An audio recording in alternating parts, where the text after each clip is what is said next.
You are talented, gifted, intelligent. The Bible talks about homosexuality is wrong. And what's your take on the Bible speaking on that? Let me marry this guy, have this family for her. In the societal norm, being heterosexual, being married, having kids, that's the norm. How did you become a teacher? You didn't have a teaching degree. So I had to actually go back to school. God can reveal things to you for what he needed. Yo, listen, hey guys, welcome back to the WAMGET Podcast. And today we're going to have a really good interview, discussion, conversation with a friend, sister, my roadie. To sing together back in the days, just like rap together. We're gonna get into some conversations, and she's a talent, like a walking genius. She was the Ye before Kanye. I said it first. No further ado, let's welcome TJ. TJ. I'm gonna get it right one day. Yes, it's all right. Tori Johnson. Yes. And my friend, my sister. Welcome to the WAMGET Podcast. Thank you for having me at WAMGET. Yeah, WAMGET it. WAMGET it done. I know you're happy for me for the podcast for sure, and I appreciate the love. And thank you for coming. Yeah, for sure. This was an hour and a half. Yes, hour and a half drive, but listen, it's worth it. We got to support one another. Yes, we have to. We have to. You know, I know you got your other thing going on too, so shout out to. No. Yeah, man. So let's jump into it. Like we go back, what? How many years? A lot of years, over 20 years at least, or at least 20 years. Yes, because it's over 20 because when I was a teenager. This was 1998. Yeah. 1998. I was still in high school, yeah. Yeah, cause I was at your prom. Prom, yep, you was at your prom. Not with you, but with right. Yeah. Oh my gosh, a long time. Yes, it's been a minute. Now we grown. I got gray hair. Remember when they started hair low like that? Waves. Remember they used to all go off with my brush? Yes. You know what I'm saying? Brushing my waves. Wears do-rag. Do-rags all the time. And my hat, I was all into hip-hop. I was a hip-hop junkie. I love music, but I was also a hip-hop guy, man. My do-rag, my hat. The do-rag with the joint. You got to that's the 01 Iverson style. Yeah, the Iverson style. I used to love my Iversons. I used to rock Reeboks all the time and Air Force Ones. That's where all my money went. Wasted money. I should have invested at the time. What I know now, if I knew then. We have grown, because you have you used to be so crazy. Don't tell all the stories, please. I used to be so crazy. You used to be so crazy. You know, but it's okay. I was crazy. I put crazy Jamaican on my arm, because literally, man, I used to do some off the wall stuff. I used to drive crazy. I was gonna mention that. I was like. You used to drive. I remember one time we was driving. You had your red car, the red Corolla, and you were looking at a magazine, driving, turning with your knees. I was doing that. Yes. Back then. Yes, and just flipping. We're like, what? And you're like, oh, it's fine. I was doing that. I do that every now and then. You still do it? Not with the magazine. No. But like with my legs, because I'm maybe eating, because I'm rushing. Right, I'm rushing sometimes. And let's not forget, going up an exit ramp, because we missed the exit. Oh my gosh. Crazy. You mean the do not enter? Yes. Do not enter? Yes. Jesus. Man. I'm alive. Yes. You are alive? We was in the car. You're in the car? Yes. Oh my God. Thank you, Jesus. I made it. You made it. I made it. No, listen. That was wild, man. That was Mother the Red Car. I didn't have any shocks on it either. Yeah. So it was, people know when I was coming around. They see that. Yep. Oh, there go Wayne. But I used to borrow that joint. You were like... Yes, when you first got your license. Yes. Yeah. Yep. You said, let me try that joint in the community. I used to swear I was doing something like, I'm not getting on the sub. I got a car today. Yeah, I can't believe that. That was some times. Yes, man, that way was back. Way back. You know what I mean? And then we went off. I then started school. I started school. Did I have the car still? Yeah, I started school. You did, yeah. I had a car. 2004, I think. I did ride. And that is the car to take me, man. But fast forward, when I met my wife, I was working in security. That car I parked outside in downtown Philadelphia. I was working at a bank. And at 6 o'clock, they say no car parking on whatever that street is. And I said, I'm taking a quick little nap. Took a nap. Woke up. It's like, oh shoot, it's 6:05. Look outside. No car. Car's gone. Never saw that car again. I saw it again, obviously, but it was in the parking, the impound. The impound, yes, that happened to me before too. I said, they told me, well, you have a lot of parking tickets. Because back then, I used to, you remember Ron's Caribbean, the food place? Yes. Every time I take my breakdown from Northwestern Human Services, I used to park on Broad Street right there, stop at Ron and get my lunch, I come back, ticket. I'm like, I'm not paying that. I'm not paying that, whatever. Pile up ticket, man. I'm like, okay, take the car or pay the ticket. I'm like, okay, I'll just leave the car. Just take the car. Take the car. But that car, did you, I did well. Yeah. I put a lot of money in that car too, but it was vintage. Back then. Yep. Wow. And after that, another car I owned the first car I owned after that was a Benz. And about a week or two after I had the Benz, going to work, crashed it. I don't remember this. No, because not a lot of people saw it. Back then I was married. I lived in Harris. I wasn't involved in the church anymore as much, and I lived in Hegeman Street. And I was going to work. I was working after I left college. I was working at Health Advocate. Okay. And I was driving down Cheltenham Avenue, or wherever that road is, coming from my end of the road, from Piccaninny Creek area. And I'm going down. I saw this lady about to make a left, and we have the green light going straight. And you're supposed to allow that person to have the green light to go straight to go until it's clear that you can make that left turn. And I saw her coming. I'm like, she's going to turn. And as she's about to turn, I hit the gas because I'm going to beat her before she turned. And she tapped me in the back part? Yeah, the tail end. Send me into the pole, clear out another light post. I went from the driver's side to the passenger side. When the car stopped, I was like this, literally, my legs hanging over here. Ever since then, I keep wearing my seatbelt all the time. And the car got totaled. I got some money for it, but they also gave me a ticket because they said I was speeding. What? I was speeding, to be honest. Right, I'm like, I'm just saying still. What's the message? What's the lesson learned? Lesson learned, seatbelt. Seatbelt and be patient, because you were like, I'm about to. No, but at the same time, I was trying to make it to work, So never rush for work. Be your own boss. So you have to rush for work. That's the lesson learned, that one. Okay, that's true. Yeah, right? That's true. So I had a Benz, and then I had another vehicle. I got a Volvo. I feel like I remember. The Volvo was hard. Yeah. Give me problems, though. Never wanted to start. All the time before we start up.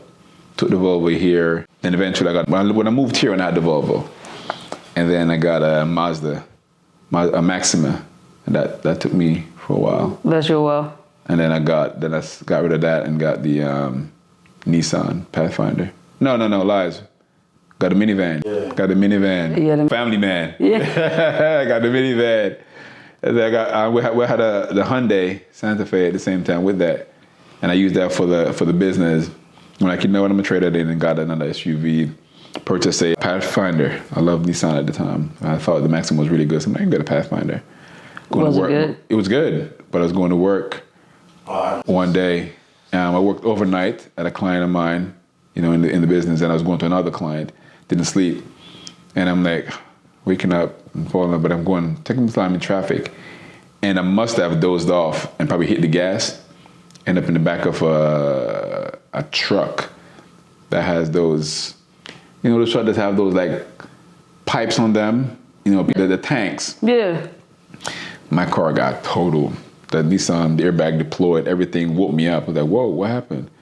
And dang, that's crazy. Yeah, I know. So I'm like, now I try to make sure I get my nap before I go any kind of driving. If I do fall asleep, feel sleepy, I'll call Michelle or find a restroom, wash my face, or pull over because it's just too dangerous. Total that car, and then I have the Highlander. The Highlander. So far, that's what my fiance has. That she has. It's a good car. Mine's a hybrid. I wish it was a hybrid, but it's not. I'm gonna gas, man. Because one day we got stuck in traffic, and the tank says 5 miles before empty, and we're probably driving 15 miles. We had more than 15 miles for a gas station, and he took us. We just make sure Michelle was driving, and we rode that 5 miles to about 1 mile. Yeah. We got to the gas station. Like let it coast. Yeah, we let it coast. The hybrid part kicked in, and it was good. But that's the history of our cars and cars that I have. Let's say how far back we go, right? Yes. Yeah, man. And then after that, we just got, we've always been close. We've always been good. They used to call us the wedding singers. Remember we did like a couple weddings? We would sing at a couple weddings. Who wedding we sang at? We sang at Anthony. Anthony? Yep. Did we sing at RG wedding too? Audrey. We did sing at Audrey. Yes. Audrey wedding. And we did Anthony's. And we did a lot of the church. Yep. When pastor or whatever preached, we used to go there and sing. Yep. Oh my gosh. When was the last time we sang together? I have no idea. It's been such a long time. Oh my God. When I heard you in the mic, I'm like, I forgot VJ can sing, man. I gotta get back. We just have this stylistic thing. Our harmony I know. was so tight. Yes, our harmony. We prided ourselves on that. Yes, like, the harmony. Yes. We used to listen to like, okay, gotta get that part. Let's do it again. The harmony was like so tight, man. That was good. We had some good times. When you finished, I know you finished high school.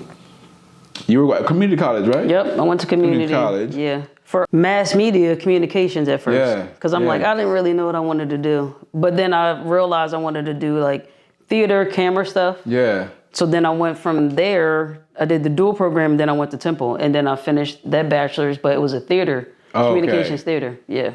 So I got you into mass media. Because of your music background? Yeah, like, and plus I wanted to see something different. I'm like, just from behind the scenes type of. Right. You're always like rapping or singing. So, I was like, let's see how it works out, like with cameras and stuff like that. Yeah. Or I know with the mass media program that I was in, I was like, even if I wanted to be like a news anchor, like just learn how to. I think what's his name, Rick Washington. I feel so bad. He's on the news, Channel 6 or Channel 3. It's a black guy, Rick. I'm not in Philly anymore. I don't. No, but you probably don't remember. No. But he's still on the news. His name feel like it's Rick. It's not Yuki. Maybe it's Rick Williams or something. Rick. But he came to community and he was talking about. It was only myself and some other person that went to his whole seminar. Wow. And he was like, oh yeah, he was like, if you really are serious about news anchoring, he was like, you should really kind of like know how to act because we're acting. Like, this is a script. Right, you did. Like, yeah. And I'm like, that's what I'm doing too. So he's like, oh, you're on the right path. So. Yeah. Wow, that's good. But I remember one time I heard, I don't know if you were talking or you were reading. Rick Williams, yes.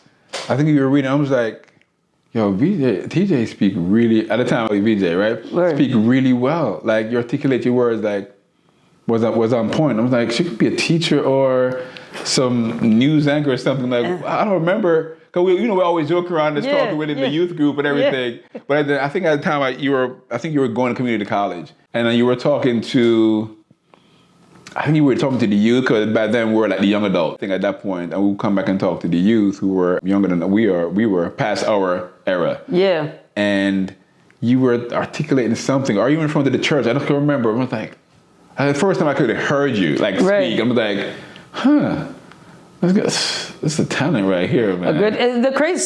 But you learned that in media too. Yes, that was one of the classes.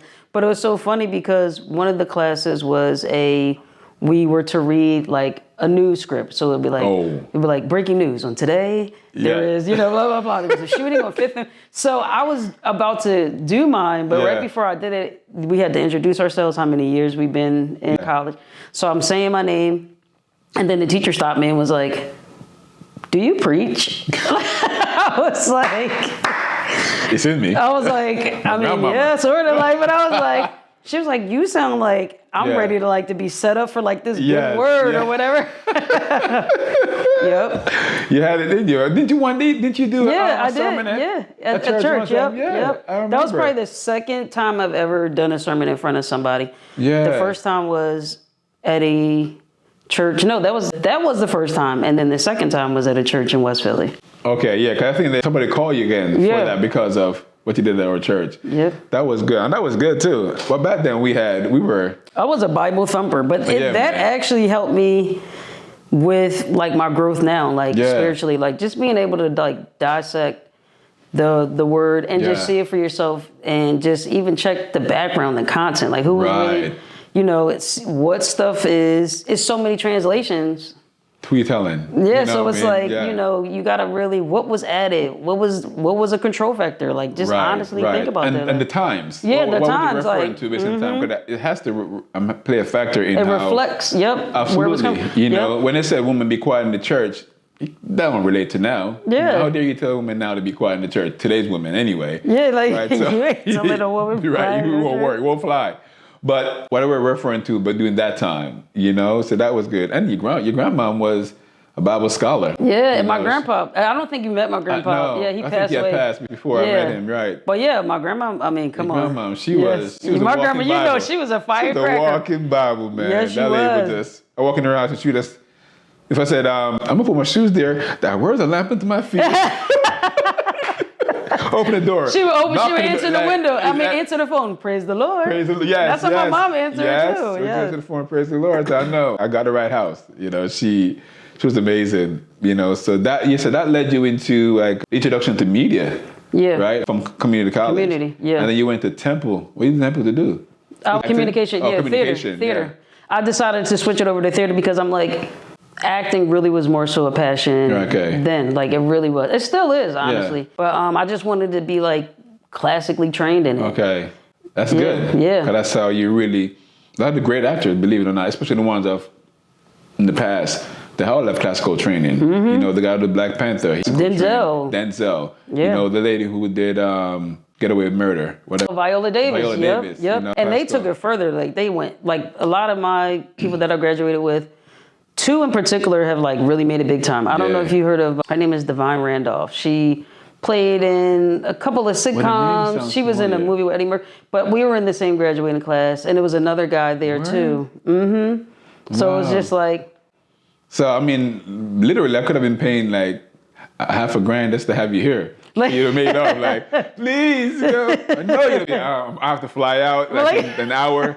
Made this quick. We're gonna speak all that. Yes, receiving all of that. Yes, that's awesome, man. You got into theater, you got into behind the scene media. What did you learn? What did you learn from that? Like going into, what did you take away? What would you take from away? Theater? From theater and all that. Like how do you? Like one, how to communicate, and like one thing. I'm really dating myself here saying this, but one thing about. I'm about to sound like really like old person. We understand. What about these kids today? So yeah. No, but like seriously, like as far as with eye contact. Yeah. People don't know how to do that when they communicate. Oh my God, it's so true.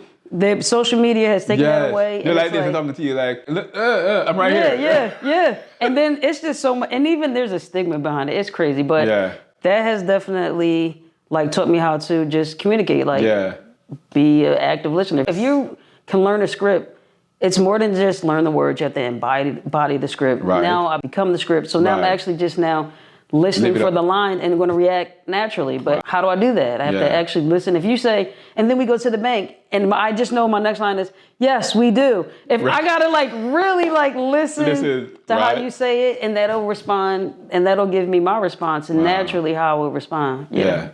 You said something about there's a stigma to the not looking at somebody. Yeah, so talk more on that. Like, I didn't know there was. So yeah, so more so like with like cisgender males, like especially like black male. Like cis means like a individual that identifies with the gender they were born with. Cis male. Okay, yeah. So cis male. I just started learning those things, so forgive me if I don't. Yeah. Yes, I know, and I meant to tell you too. My pronouns more so like they, not necessarily she, but I got you. Oh yeah, yes, please. I'm sorry.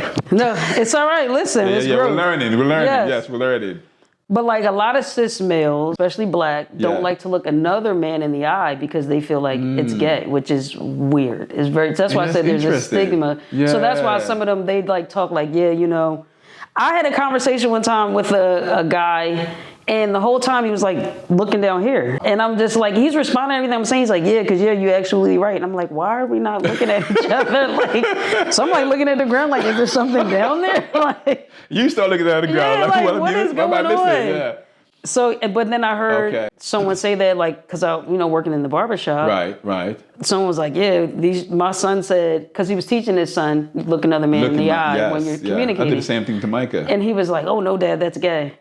Wow. Yeah, that's what he said. Yeah. So it's a learned behavior. It's not a you can't. Nobody's born that way. It's a learned behavior, right? And so, because I try to tell my son, like when I'm talking to you, look at me.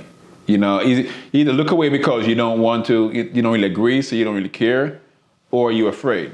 Or you feel you're not confident enough in yourself to look at somebody and be confident, regardless if you disagree or not. Pull your chest up, look at them, and tell my daughter the same thing. Look at them when I'm talking to you. Even sometimes I catch my wife, she's talking and she's looking down at something, or she's looking away, and I'm staring at her like this. I'm waiting for her to act on that, and I'm just going, there we go. Yeah, like there's the connection. There's the connection, right? Because then to me, it shows that you're listening to me, right? And and I want to hear what you have to say to me, type of thing. Yeah. I may forget some of it, but at least you act like you were listening. Yeah, and like no one's asking to like communicate and be like a serial killer, like just be locked in, like no eyes. That's like, weird. That's weird. Yeah, like, no one's saying like you have to do that. Right, but just, right. That's weird. You know, you gotta show that you are being an active listener. Yeah. So theater definitely. You have to do that. Yeah.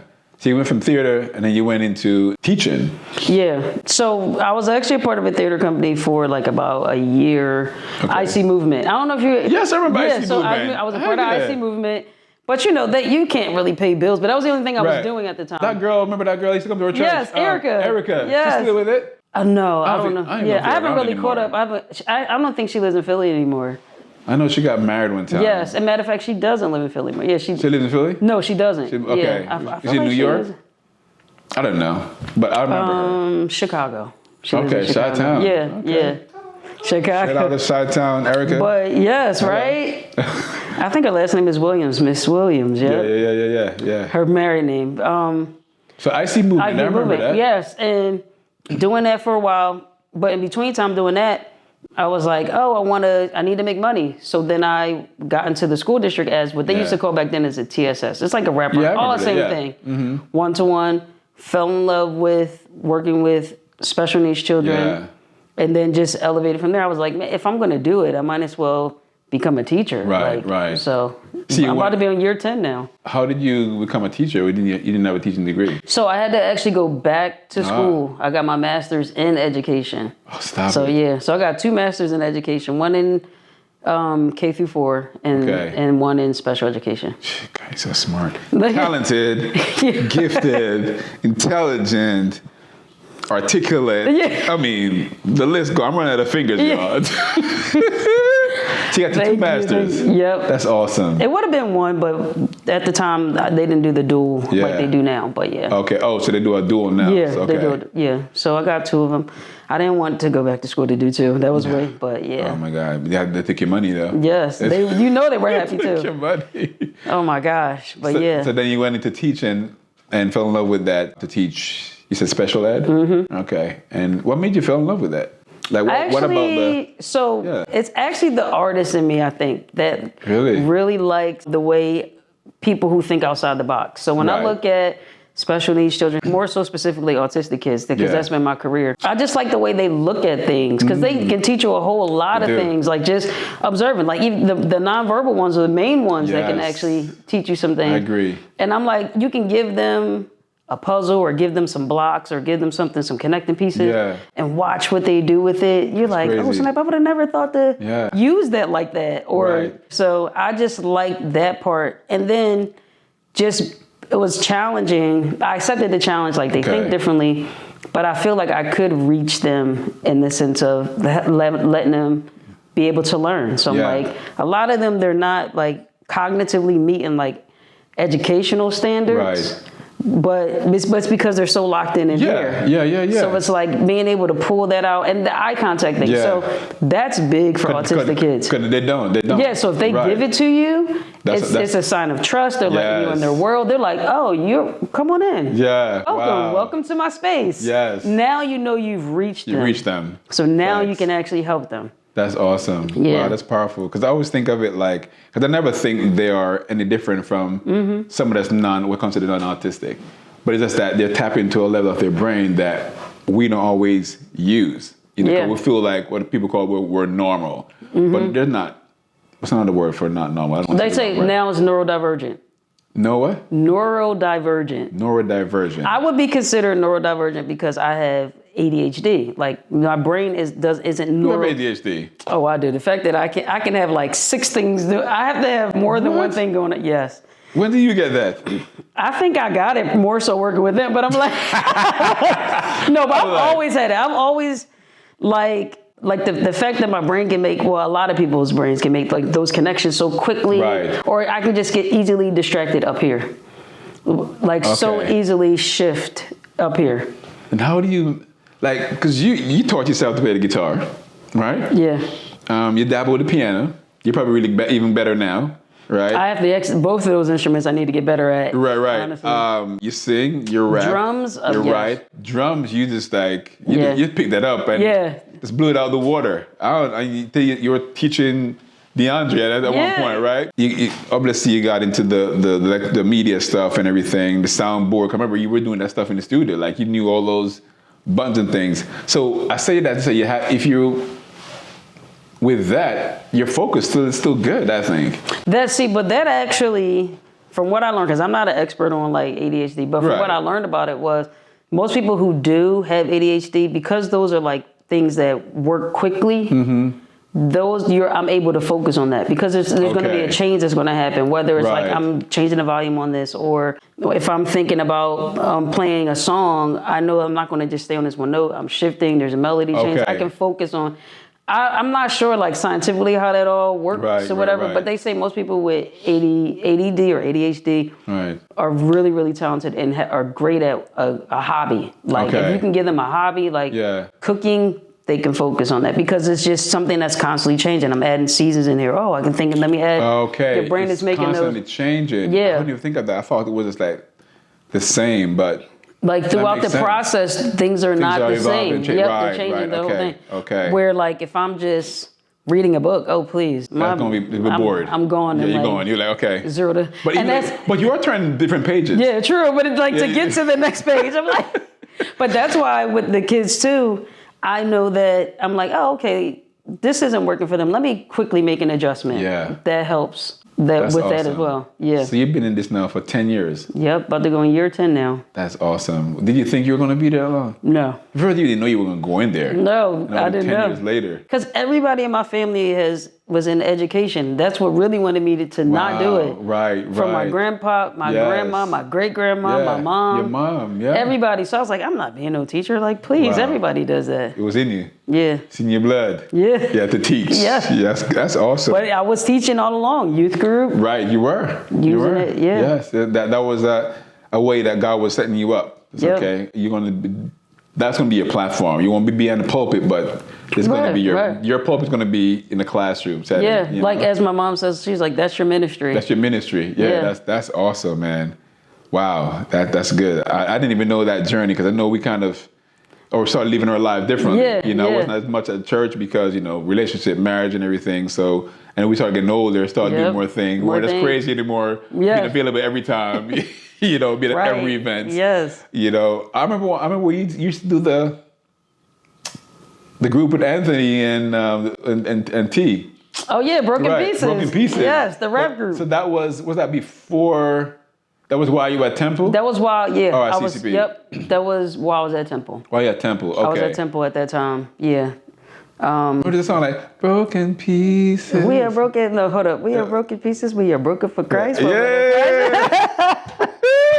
Oh, God. That was fire. That was fire. Man, so that was still, because you always had that music in you. You know, so even though you did media, you start teaching, but you always had that music. Yeah, that's always been like my, even like how you said I taught myself to play piano. I don't even really claim to play piano because honestly, my introduction into it was one time I was worshiping. Yeah. I was just in my basement. Oh, really? Just like playing around and just singing a melody. And then next thing I know, I just started finding chords to the song. And it was like, that was my worship time, like music. Like that's how, and I remember like in my spirit, like I was like, I love this time. Like this is where music is like where we connect. Like 100%. Yeah. That's your safe space. Yeah. You know what I mean? You can like, okay, I'm going to music and I can just like be me. That's how I feel like when I'm singing in the bathroom or I'm just in the kitchen and I started singing, that's like, I'm just down. I'm just.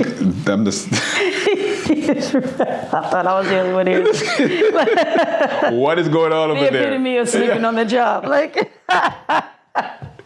what is going on? But sometimes. Keep it real on the podcast. Yeah. Keep it real on the podcast. Even the cameraman is like, I'm sleepy. We're not boring, I promise you. It's a long day. But yeah, something is going in your safe space and it's like, you know what? I'm just going to voice out. So even when you were doing that, you always had music and you started to, have you ever sung to your to my students? Kids? Yeah, like we sing like, yeah, definitely incorporate. That's a big part too of like. You ever play there? I bring so I got this little drum thing that I bring. Because a lot of them, they just love. Yes. just drums, hitting on stuff like that. So yeah. 'Cause I think you're much more talented in the drums. I love it. I just had to buy a new electric drum set recently. Like I want to say maybe 6 months ago, and just started getting back into it. Crazy. Really? Yeah. Where do you put that? In my basement. Oh, but you have the headphones. Yeah. So it's not okay. Good. So you don't want to hear it because Michael wants a drum set. I'm like, no, Get sir. the electric one. Is with the mesh. If anything, all you hear is like a bunch of little ting ting ting ting ting. Yeah. But nothing all. In his ear, he's hearing all the He's sounds. hearing everything. Okay. Yeah.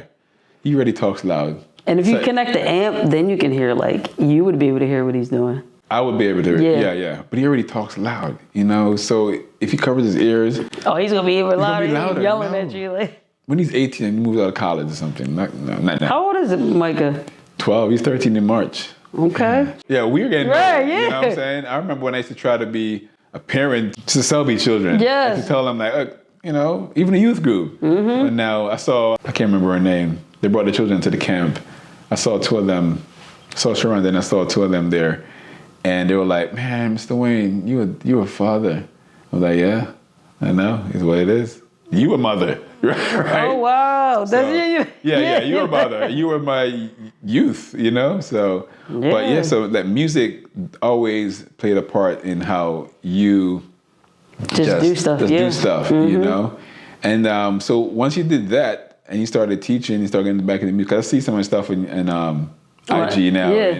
And you feel like you want to go back into music? Yeah, You ever burn desire for it again? Yeah, it's just more so. And I want to go, I'm going back into it, not necessarily on some oh man, I need to be an artist out here. Right, it's just more so because I just always enjoyed music. Yeah. So it's just that's why I'm doing covers of songs that I really like, or live performative karaoke is what I call it. Yeah. In COVID, I think who did that? One year, I think he did something like that, where he was going over covers or not even his songs, whatever, and the music was played just to do it, and hey, people go live. And people watch it, you never know, can monetize that sometime eventually. Yeah, I mean, that would be the hope, definitely turn it into that form of a business. Even working with, it's some artists that I really listen to that I'm I would love to work with them. Yeah, like Anderson .Paak. I would love to work with Anderson .Paak.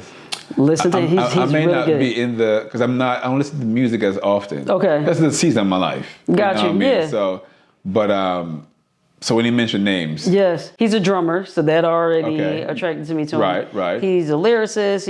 He sings a little bit, but he's just his music is multifaceted. It's not just particularly stuck in one style or genre. Yeah, so he's kind of he gives me a Ty Tribbett vibe in the sense of, you know how creative Ty Tribbett is. That's another artist that I would definitely always wanted to work with. Love Ty. I mean, we used to listen, I used to be I'm going to work with him. I'm going to work with him. Ty. Yes, the energy level, just how he, him and Molly. Yeah. Him and Jonathan McReynolds. Yes. Their energy. The vibe, I just love the creativity that energy. That they have. I'm imagine just in the studio with them, oh my gosh. Bananas. Bananas. Yes. You know what I mean? So that makes you what? Makes you want to get into recording again? Yeah, just recording again. Yeah, just for fun. Not trying to, I'm taking it seriously, but not too serious, Not to go on American Idol. Say, okay, I'm going to be the next whoever, famous artist. So what got you into barber? Oh, I mean, as you know, back in the day, even in high school, I was always cutting some hair. Yeah, I was always cutting. So I have my first real bad barber story. Was that with Christopher? Chris. Yes. So I was getting into it. So I remember what struck my interest was way back in the day. I want to say probably I might have been 9 or 10. My dad used to get the back just tapered. So he gave me one of the barbers. So he asked me one day to do it. Mm-hmm. So I was all right. So I tapered it, but I was thinking in my head oh yeah, I could do this. And then from there, I started cutting Rob. I remember for Easter. Wow. Actually, this is the very first time real bad barber story. Yeah. I cut it. My aunt gave me money and was hey, take him to the barbershop so you can be ready for church on Easter, blah, blah. It was $10. I'm thinking I can cut this. I'm not going to do this. I've seen it so many times. Right. So I was doing very well, cutting them with the grain. All right. I wasn't. Going with the grain. Yes. All right. My problem was the colic, the swirl in the middle. Yes. I wasn't too learned on that. So I Yes. went against it, nicked, like made a whole patch. Ooh.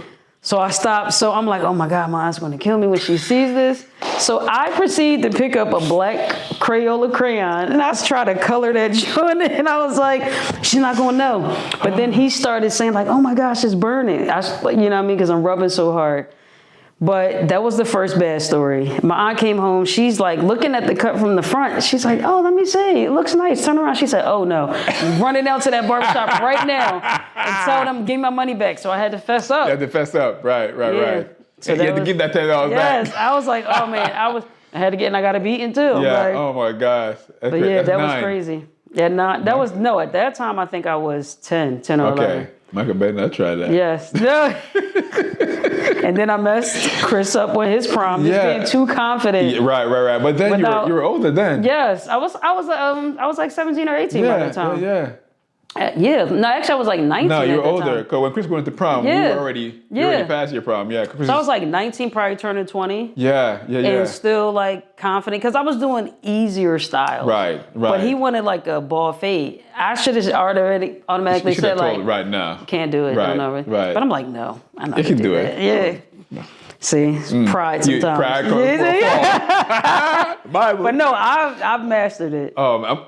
Hey, listen, I see yours. You did mine. I did mine when I came. Yep. And you have your shop. Is it your shop or is it? No, I work at a shop. Okay. But I do have like my home shop. But I work at a shop. And you have your clientele. Yep. And people. So I see the tea. What's it called? Tea tapers. Tea tapers. No, that's the name of that's yours. Yeah, that's mine. Okay, because I see the what do you call that black thing? The cape. Yeah, the cape. Yep. The cape have the tea tapers on there. Yep, the barber on there. And I think don't you have clippers that says tea tapers? I don't have. I think I saw you with something that says. It wasn't the cape. Oh, it was. I have a blade. One of my blades on the back. Okay. It says tea tapers on there. Okay. Because I'm like, you have your stuff. That's your brand. Yeah, that's my brand. Yep. That's good. I got the L's. All the paperwork and all that stuff. That's good. For That's it. good. Yeah. See, I tell you, what did I talk about this girl? She's it's a barber. That's on the finger number 10. And that's a business owner. I'm number 11. I'm running the fingers. Entrepreneur. A mogul. That's fair to say you're a mogul. I'm gonna accept that. I'm gonna accept that. I love it. So, we talk about church, and then you mentioned about like identification and everything. So, when did that change and that shift from me knowing you as VJ, Victoria Johnson, we vibe, and then you started feeling that change in how you want to identify? When did that happen? When you start seeing that? Explain a little bit. Actually, for me, that was new to me. When I heard. Was from a close friend of ours. I won't mention the name on camera. And I was like, what does that mean? And because it's new to me. I'm like, what does that mean? Like, oh, well, I'm like, okay. So what I'm saying, well, that's VJ to me, whatever. Right. I'm not accepting that. That was my thing. I'm not accepting that because my niece also, live that lifestyle. So I'm like, oh, she can't come to my house. But then it's always that way when people from a distance, but when it's your family, you have to make some kind of okay, she can, what am I going to do? Tell my niece she can't come in the house. I'm not going to welcome my niece and her friend, whatever. So when it hit home, it's more like, okay, you got to deal with it differently because it's still a person, got to love them anyway, regardless. So when I heard, I was like, no, not VJ, no. We're Bible, what I mean? That's my homie. We know the word of God, everything. So I was like, taken aback for a little bit. And I was like, oh my gosh, if I call her, I can't call her. What am I going to say? I'm like, what am I going to say? Hey. I felt weird, you know what I mean? So I'm like, so tell me when that transition happened. Like, what made that transition happen? What was the history, the story behind? Well, for me, honestly, how I identify has been something that I always have. Okay. But like how you said, being in like church culture, church culture, like being raised Christian, like having a grandfather who was a pastor. Right. My grandma's a first lady. Then I was pretty much born in the church, so it's just like that side of myself. I just never could really tap into or didn't want to or felt like it was wrong to because it was like, oh, this is what you're told. You just can't do it. I just more so was even though I had a walk with God during that time. Yeah. It was like, and it was authentic, but it wasn't like as authentic as it could be because it was more so performative. I was more so doing it to appease what would it look like if I was to live or express myself. Yeah. How I really feel inside. Wow. How would that look for my mom? How would that look for Right. what I'm doing in church? So it was just suppressed. And even like how they say this thing comes out by prayer and fasting, it was a lot of that. A lot of prayer and a lot of fasting. By you or with family? Like me or just like family fasting Yeah. or praying and stuff like that. Wait, so, cause we go back from, like you say, routine. So when did you like realize to say, okay, I'm just going to? Because I've always been like, I've been through phases with like where I'm at right now, I feel like is really authentic to myself. Yeah, but yeah. Like always been a tomboy. So I always felt like I was more masculine than feminine. Right, because I think the only time I saw you in dress was the prom. The facts, right. I was like, are you like, Mr. Hyatt, we should always be like disappointed each other. Like, I was like, whoa. But it's like, I've always felt like that. But that doesn't necessarily mean that you have to identify. For sure. But like, it was just hard for me to even just express even that. Like, man, I really don't fit in that mode either. Right. So I felt like, okay, maybe I'm feeling more like him. But I always felt more like masculine than feminine. Okay. But as I'm growing, maturing, and just in my walk, spiritually, like I was like, listen, God, everything that I'm going through inside, I feel inside, you already knew it, you already saw it. You saw it when I was 6. Right. The first time I was attracted to the same gender, as you could say, I was in kindergarten. Wow. Actually, I was in 1st grade, and I was this little. I'm not even going to say her name just in case I ever. But I still remember her name, everything about it, and it was just like the inkling. I remember saying this to a friend of mine, and he was saying his daughter was telling him that she like has a crush on a boy. So he was like, "Well, how did you have that?" She was like, "I don't know. One day I just looked at them like that." He was like, and it made me think like, yeah, you kind of know who you are by you kind of naturally like, oh, I like that person. And it wasn't that I didn't have an attraction to males or whatever, but it just, my connection just wasn't necessarily there. It just wasn't like how I want to be like it intimately. Felt stronger for. Yes. No, do you say, because I'm still learning this, do you say it felt stronger for a female or how do you say yeah, for women. For women, okay. It just felt stronger for women. Right. But spirituality-wise, like just one of my biggest healing parts, because for a long time I just really couldn't stand nothing church-related because of how we were taught. And I'm like, I can't, because of how God was making me feel on the inside versus what I'm told how God sees me and feels about me. Correct. I'm like, these don't match.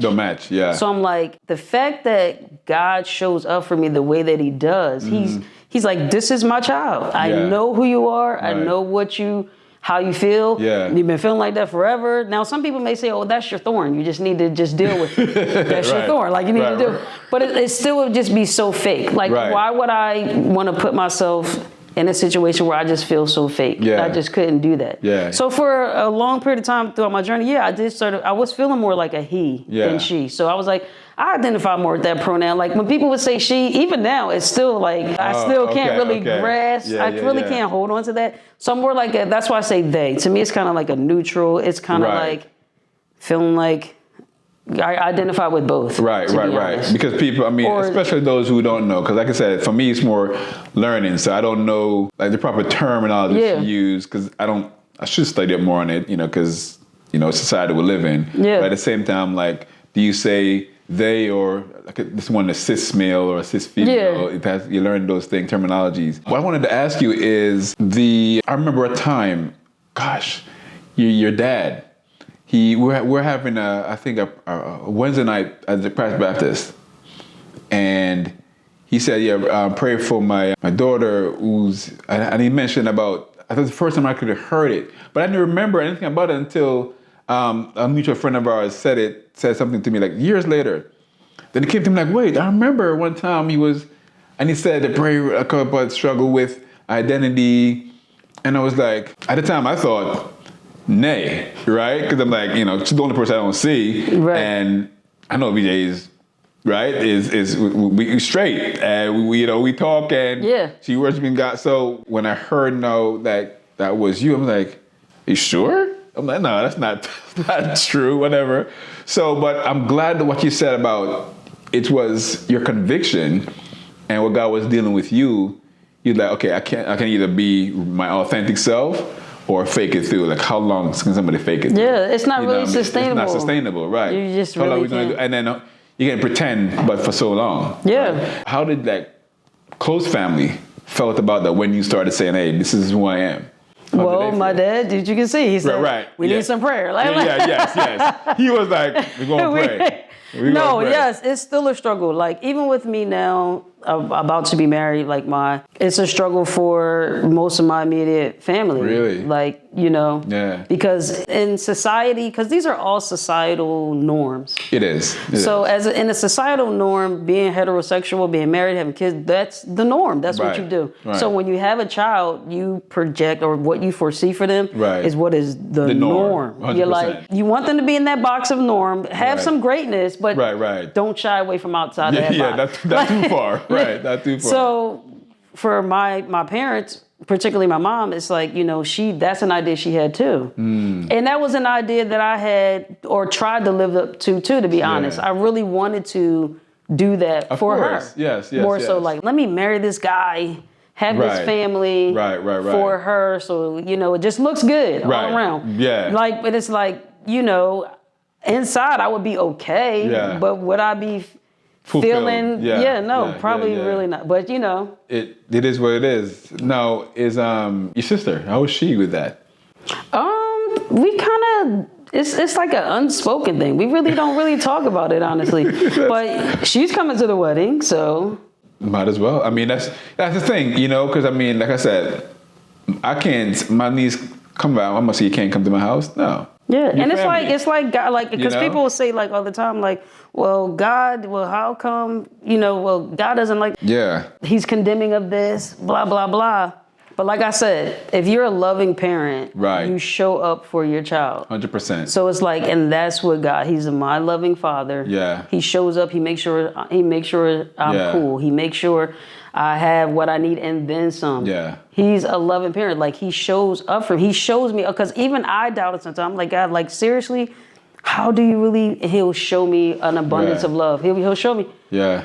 I love you. I'm showing up for you. What did you need? Yeah. Because it's not like I'm doing something to anybody or horrific or whatever. I'm living what I feel is like, still in the ramifications of like the fruit of the Spirit. Like, I'm showing love, joy. Like, you can see the Spirit of God by the Spirit by the Spirit. Still doing that, but just being myself. The representation doesn't look like the norm.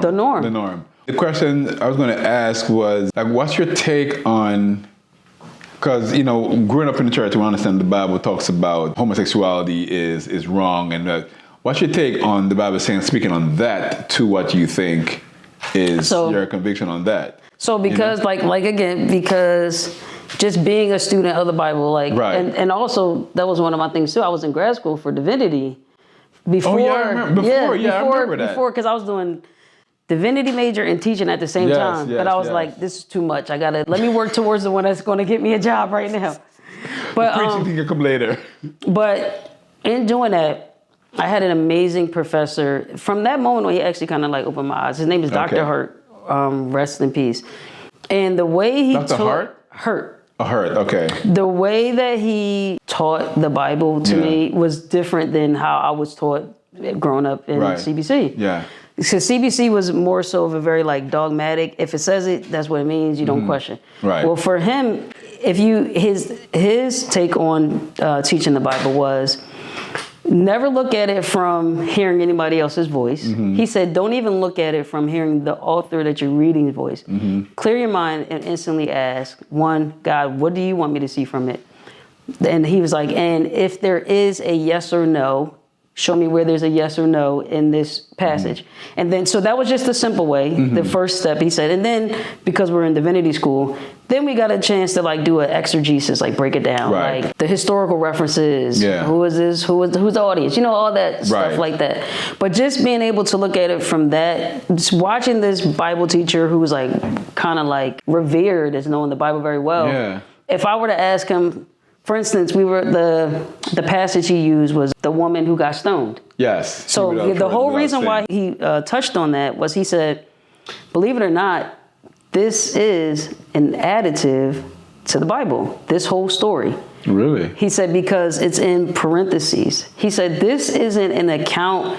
I guess one of the people said that Jesus really said. He was like, it really wasn't part of the original part. He was like, it was added in, you know, as a reference point, like to look at. He who has the first in, throw the first stone. Right. But like, so if you pull that up, like, now this is, we use the, what's the name of that Bible? The Strong's? The New English, the New Standard Version or something like that. NSV? Yeah. New Standard Version, yeah. So, and he liked that one better. But in that actually showed the parentheses of like, or things that were not necessarily in Dead Sea Scrolls or in the canon. The originals, right. Yeah. So he just basically was saying, like, if that can be added to create a form of understanding about what's going on. Right. He was like, we then have to look at the whole thing. Right. He's like, we like to pride ourselves in saying like, this is it, nothing was tampered with it. But like hearing this from it, I was just like impressed.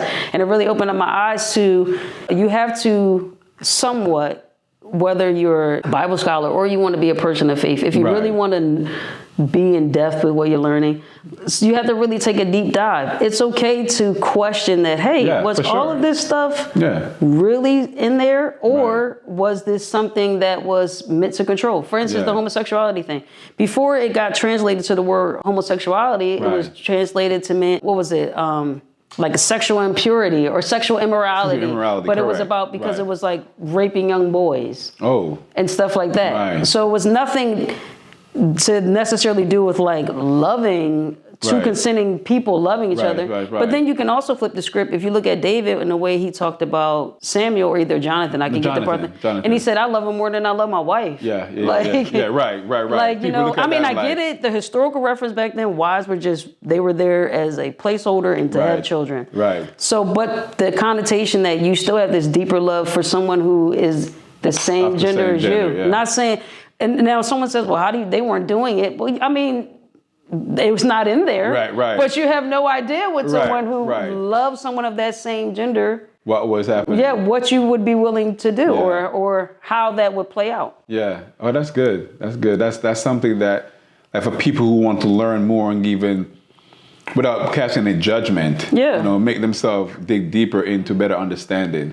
Because like you said, for someone who's, if they have the faith that they're claiming for, like we're going to use Christian faith, because that's what we grew up on, then they have to really let the Lord either show them in His Word, what does that mean? What does that mean to you? Because, people can say, I'm going to leave it to my own interpretation, but your interpretation can also be blurred, right? Could be swayed. And another verse, I actually listened to this pastor preach this. It actually really made a lot of sense to me. He was pretty much saying his son was gay. And he was a pastor for ever. And he's like, God, I got to step down. I can't do this. How? I'm preaching against this. So he said, God, is there anything that you can show me? So he said he led him to the divorce chapter in Matthew. You know, when they're all coming to Jesus, Jesus, I want a divorce from my wife, blah, blah, blah. So he said, listen. What is Moses' law? What's Moses' law? So he's pretty much saying, listen, since you guys insist on having divorces, I have to put an audible to it. Here's the standard. Is there adultery being committed? You're not going to just get divorced over something stupid. Correct. So, but his whole point was, culturally, there was something going on. And Jesus addressed it culturally and gave an audible. He changed it. Audible, He said, you know what? Fine, that's what y'all want to do? Here's the stipulation. That's the stipulation. You can get divorced because apparently that's what y'all want to do. But adultery has to be the reason. If you want to be, if it's going to be up to God's standard. So he said that verse allowed God leading him there, showed him make an adjustment with your son. Well, that's true. You have to be able to be flexible. I remember when Michelle said she wanted to have, we always talk about having 3 children. But of course we're older, I'm 47, she's 46. And after Olivia, the second child, I was like, maybe we're getting older, and our body made some adjustments and stuff, and was like, I don't want her to go through any kind of ailment, so when she's like, okay, we should have another one, I'm like, I don't know, you sure you want to do that? I don't feel like you should put your body through that, in my mind. And a year after, she said, I just really want us to have another one. We talked about it. We said we wanted to have 3. So I said, you know what? Let me pray about it. And within when I started praying about within that week, and God just came to me. Literally, I could hear his voice said, and gave himself for her. That was it. That's all he said, and gave himself for her. I'm like, okay. So I don't need to worry about it, God. You got it. So I should just do what I need to do, give myself for my wife, and I promise you, easiest pregnancy, was fast, baby came out, no crazy pain. I'm not minimizing her pain, obviously, but it wasn't extraneous like how with, my first son or my daughter, it was just really, really easy. And so God can make, reveal things to you for what he needed, or for you to understand it the way you need to. Yeah. And I say that to say that for anyone to say, okay, we know that I may interpret the Bible as, okay, this is, the Sodom and Gomorrah, but if that's not what God is trying to reveal or explain, but mean to you or anyone else, for me to judge, it's not my place. It's not anyone's place. The truth of the matter is, that's your conviction with God. And I'm glad that you say, like, you feel good with yourself, you own that. And until you hear God say, hey, you know what? That's it. Then so who he can answer to? Yeah. You can't answer to man. You can't answer to God. If God says, okay, it's time to change, and okay, I'm now her, or I'm not, whatever case you want to be. No, you can call me this. But if God says, okay, you're going to be Tony Evans. no, I'm sorry, I don't want to call Tony Evans there, but Tory Johnson or whatever, like Tony, that's it. And be okay with that. And be comfortable in skin and be free. Right. Like at the end of the day, that's all we want. Right. Because and it's not like, at least for myself, I'm not like going on a campaign to try to like tell people like, and this needs to be something that is condoned. I need you to condone this lifestyle. Right. I'm not doing it because it's a personal walk. It is. Like it is. It's a personal walk. Like you work out your own salvation. You work it out. You work it out how says. Work it out. You work it out how it needs to be worked out. Yeah. So it's personal. I never will be like, oh, and God does approve. I don't, because there's a lot of things about God that I'm still confused about. Listen, you're still learning. Yeah, the Bible is inexhaustible. I remember Damien used to always preach about it. Remember Damien Hobbs? Yeah. The Bible is inexhaustible. You can't exhaust it. Yeah, like you're still learning. A lot of things that you're going to be. Yeah.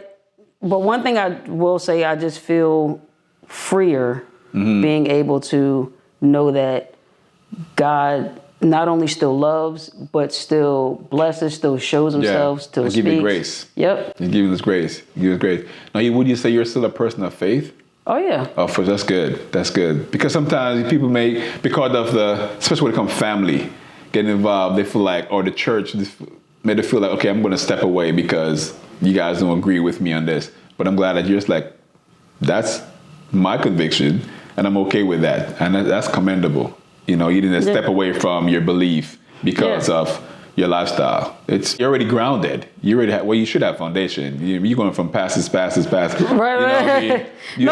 Just myself. I'm just like, I have a personal relationship with Jesus Christ. That's what it is. Yeah. Yeah.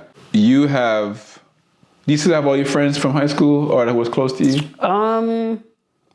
Pretty much. Yep. What does friendship look like to you now? How do you evaluate friendship? It's more like family now. Family. Okay. Like they're my friends, but I still see them as like my bros, my sis. Like Erica, my sis. Like I always say, I said to her, like, when am I going to meet my nephew? Because she just had a kid or whatever. Yeah, I know. So it's just I haven't seen it. I just see it as family. Yeah, that's how I see it. Especially people you have relationship for a long time. Like I can't tell the last time I established a new friend. Me it takes so much time. And some people say that when you have, I heard this somewhere or saw it probably on social media somewhere. Some psychologists were saying the ones that the lifelong friends are the ones who had it from their core. Because whether you know what's happening or not, you guys grow together because you're like low-key kind of like competing with each other. It's like having a little brother or sister. Like, and I'm not going to let my brother get that first. No. Right. Like, so you gotta, you go through this stage. You guys are growing together. You're going through the stages together. Yeah. That's good. That's good. Like, for those people who may feel like, okay, Tori's not the same person that I once knew.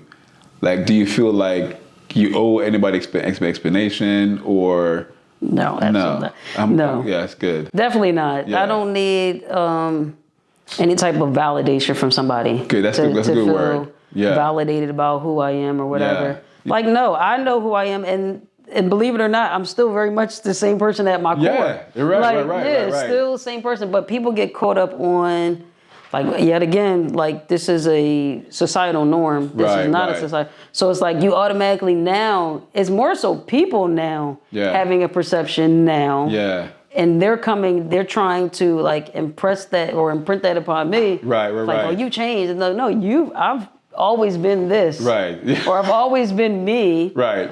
I'm now representing myself. Who you've always been. Yes. It's more so for the little girl in me, honestly, who didn't feel like she could do that. Yeah. So now it's like, you can represent yourself it's like how you need to. Mariah Carey had an album called Butterfly. You know, right. Yeah, just come out of the cocoon. You're down, right? It's down. There's nothing for you to be afraid or ashamed of, right? It's free, and it's liberating. Right? It's liberating. That's good. That's good. That I'm glad you talked about that, because I was more like, when did that shift happen? So you hearing that story, and like even those times I knew you had that struggle. Yeah, like I had this going on, dating, messing with some girls at church, on the low. So it's right. It was like, because I remember we used to go to the hip hop night, something like that. And the Friday night hip hop, whatever we used to have with the first Friday with Jerry Salas and those guys, right? And I remember we used to pray. Sometimes we used to go before we go in the van, we used to pray hard. Yeah.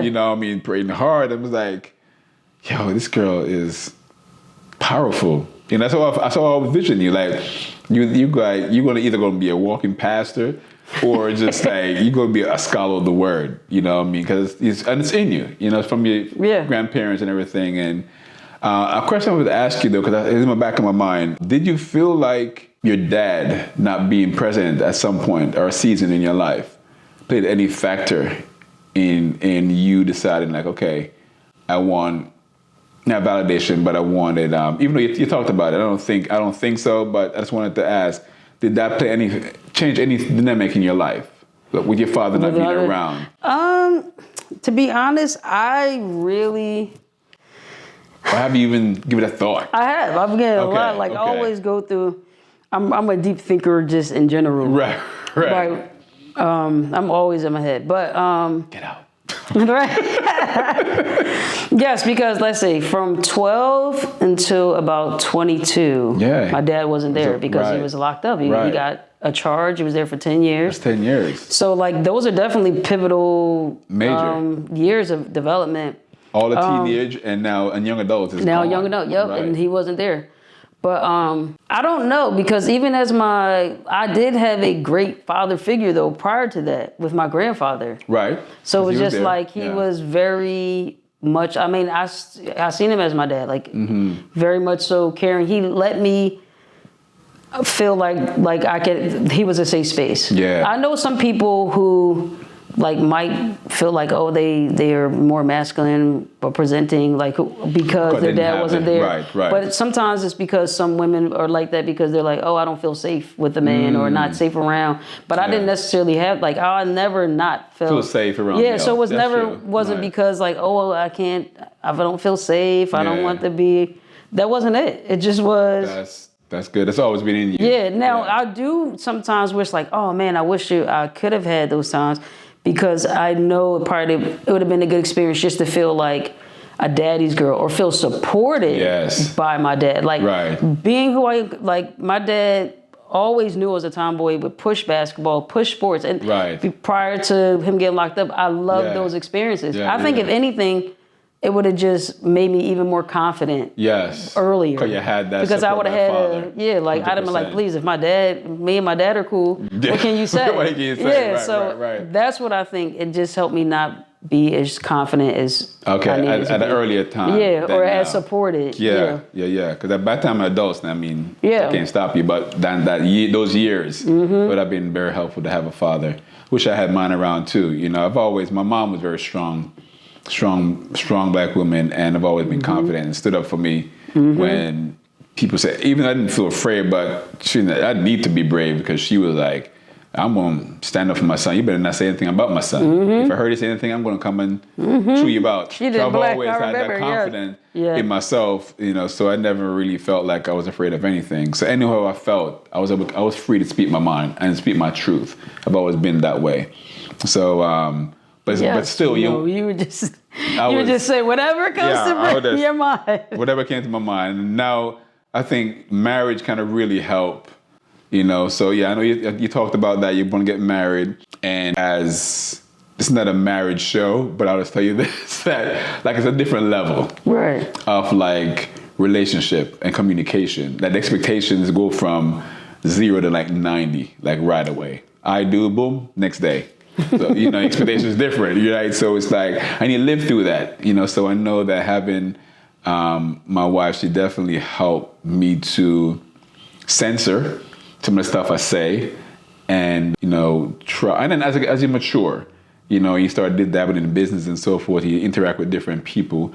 You have to know how to, as Manevi said, code switch. Right. To when you enter in a certain room. It can be wild, crazy Wayne of 21 years old or 20 anymore. You got to be more mature in how you say it and tailor certain things to say. So it is good. But having a father, you can never. There's no money. It just gives you a sense of security. Right. Kirk Franklin Franklin even talked about it so many times. He was saying he's so insecure because he didn't have a dad. Yeah. Like just the presence, like and I say it even for like, especially people of color, Black specifically, because we have a different America to live in. So it's like we need a different level of support from children than I live in the islands where it is all us. Or someone white or whatever. So it's like, because we know that this America has this pressure or this.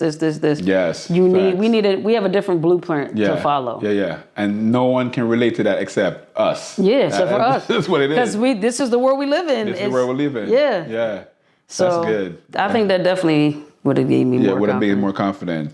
I mean, I always think you were confident anyway. But but just like my inner. That era is where that nobody else on the outside knew that you knew. Because like I said, I wouldn't have thought, unless you reveal that to other people, they wouldn't have thought either.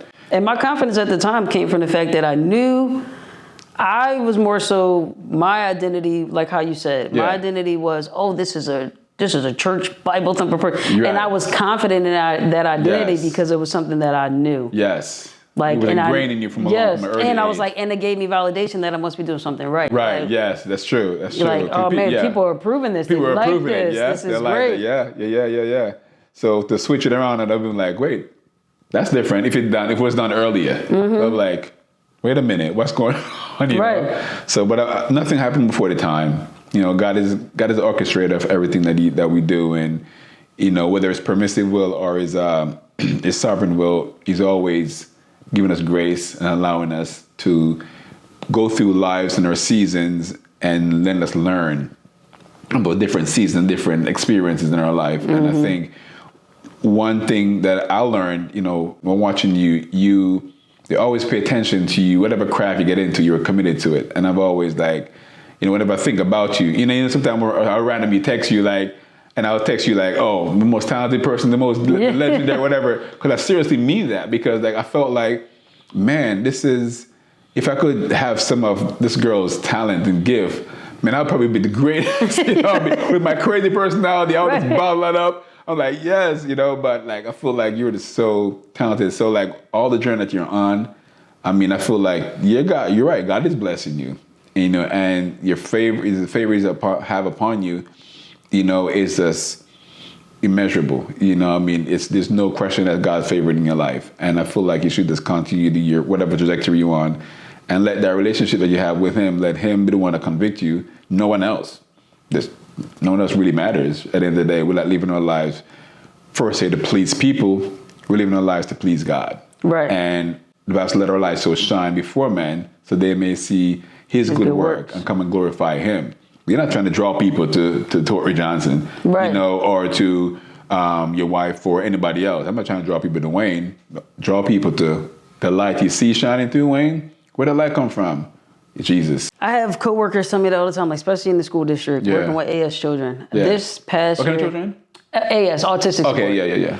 This past year has probably been one of the toughest classes I've ever taught. Like with the more so because of the severity of autism that they had, behavior-wise. I think a lot of these were like real life COVID. These are my COVID ones. Oh, these are the ones born in COVID. Yeah. Now I have them now. Yeah, they don't know anyone else. Yeah, so it's like, and they never been socialized. So it's just that it was a challenging year. So I was took off like, more than I would normally would. Right. So some teachers would substitute for my class, and they would say when I came back, they're like, yo, oh my God, like I don't know how you do this.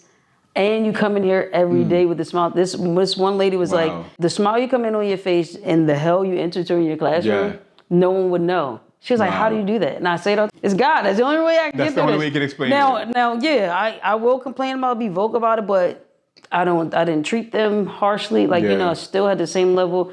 But it's God. It's all, that's the fruit. That's the fruit. Yeah, you're doing your thing. And you give God the honor for it. You're not taking credit for it. That's the good thing. Yeah. Because when you take glory from God, you see what he did to Saul. You're taking glory from me? Okay. I'm going to take that away from you. I'm going to give it to young David. And when David start acting up, I'm going to take that from you. Yeah. You know what I mean? Because he will. And I think that's the good thing about we should live our lives. Like, give the credit to who credit deserves. Yeah. Don't take it on our own. Because we're not putting breath in our own lungs. It is he who has made us, the Bible says. Not we ourselves. Right. We are his people.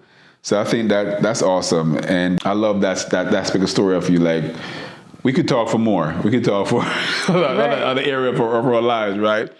So like right now, you are doing what? Like, how can people find you? How can people tap into you? I know you're on social media with your Instagram, your music. So like. And TikTok. So right now I'm just. You got TikTok too? Yeah. I actually had a video go viral on TikTok. And it was a video that I was kind of mimicking something that a young barber does with all these kids. Because one of my clients, it's called a spice ball. Spice ball. One of my clients came in, little kid, asked, he was like, do you give out spice balls? I was like, from the guy off of social media. So I'm like, yeah, I got you. I'm gonna record this whole cut, and that's what he wanted. That went viral on TikTok, mainly I think because of the connection with that video. Yeah, for sure. But so I'm on TikTok too. But right now, my focus is, although I love barbering and music and stuff like that, it's just more so to hone, like use all the creative innuendos that God gave me. So it's like, how can I now just put them out there? Like, so that's what the focus is being used pretty much. Okay. Like, you don't have any one thing you want to tie and lock in yet, but it's, no. Okay. Yeah. I mean, barbering has always been something I've been locked in yet. I definitely want to keep elevating with that. The shop that I'm at, the owner, I believe, is starting a school soon. Okay. I don't know if I want to be an educator there, but that's an opportunity. But more so, I want to be on the road of creative, just strong creative license and creative freedom. That's the road. You're a creator. Yeah. Okay. Listen, I heard Myron Golden, he said something, and he said, in the beginning, God created, right? So we know God is a created being. And then the Bible said, and God made us in his own image, and he blew into us. And then when he blew into us, we became a living being, right? So if God made us in his own image and he said, now man has become one of us, that means what?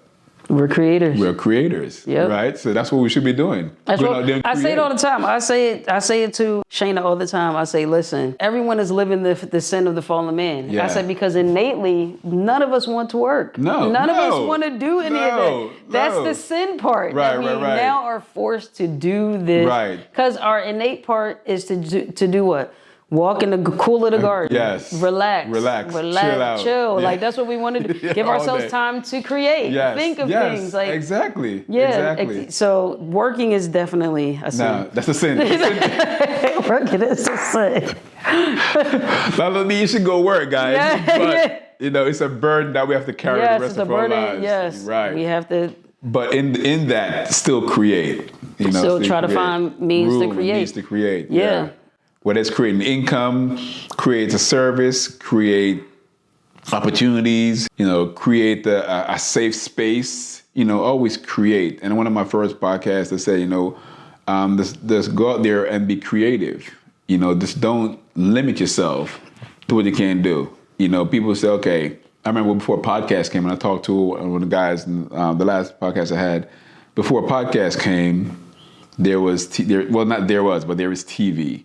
And before TV, it was radio. And before radio, there was newspaper. Before newspaper, there's probably that thing where they used to write stuff. Right, the scrolls. And birds, doves fly and drop it off. But there's always media, so anyone want to get into that space, let's go out there and be creative. Do it, because the room, opportunity is there.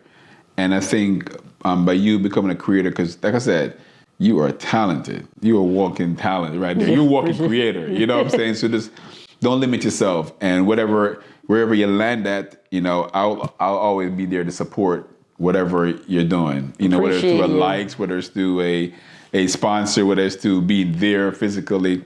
Because because we like with friendships, like myself, Paul, Nate, we are working to like curate all of our talents together. We call ourselves like a trifecta with all, because they both are in acting and stuff like that. Nate is in acting? Oh yeah, Nate. I mean, like Nate is another individual who like suppresses his confidence. So it's because of that. You can't really see him flourish. But it's like, once that's shed, Nate's a good actor. Really? Like, he's a really good actor. I haven't seen him in a long time. He's good at acting a fool, but maybe he's acting that way. Maybe he's an actor, But he's acting when he's listening. I'm like, you acting. Yeah, you acting. Oh my gosh, I haven't seen him in a minute. But so we just gotta make sure we're going out there and doing what we believe God has called us to do, and be comfortable in that. And guys, you heard her. TJ's, have Instagram, TikTok, Facebook. That kind of stuff. You have YouTube yet? I have it. I need to revamp it. So Hey, put some stuff on YouTube, man, so they can see that. See that. But in closing, I thank you guys for listening. I thank you for hearing the story. I thought it was going to be a little bit emotional, but it was really free flowing. So I was really get a chance to educate myself. T, thank you. You're a friend. You are a sister or brother, or whatever you want to call it. You're my dog. We're going to work together. And thank you for coming through the WAMGET Podcast. Listen, WAMGET supporters, WAMGET fam, listen, like, subscribe. Until next time, WAMGET, we out.